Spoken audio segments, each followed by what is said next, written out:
Trend analysis.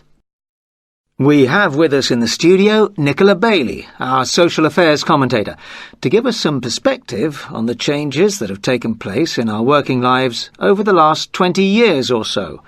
Good morning, Nicola. Good morning.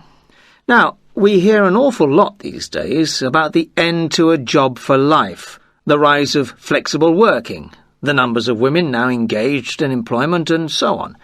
It's very different from our parents' day, isn't it? Well, it's true there's a lot more terminology around these days.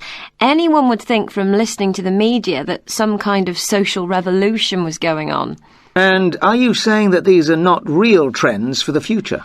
I'm not saying these phenomena are not present today, but I just think we need to put them into some kind of perspective. Traditional 9-to-5 working is not going to disappear quite as fast as some analysts would like to believe. I think you have some interesting figures from recent research on the subject. That's right. If you look at the proportion of working people in Britain today who have a permanent contract of employment, for example, you'll find it's not very much different from 20 years ago. It's still around 80%. And around 30% of us have had the same job for more than 10 years, which is also little changed from the past. That doesn't mean that people necessarily feel more secure, though. Oh no, employers still retain the right to use redundancy as a way of reducing their labour force, for example. But the idea that most of us are moving from one temporary job to another is not borne out by the figures. Temporary employment only accounts for about 6% of all jobs. Well, let's talk about women's employment.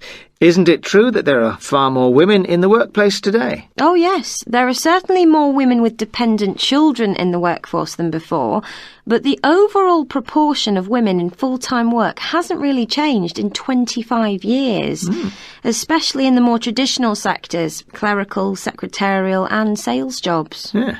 And what about specific patterns of working? Is it true there's more part-time work in the UK compared to the rest of Europe? And aren't we working longer hours than before? Well, yes, both of these are unfortunately true. A third of us work more than 46 hours a week, while for other European countries it's not much more than 10%. So much for new technology liberating us to do other things. And how about the golden future, where we are all engaged in flexible working? Is this a reality today? Again, if you look at how many people have some formal agreement, for example, to annualise their hours or job share, it's only about 20% of us. The old working patterns persist.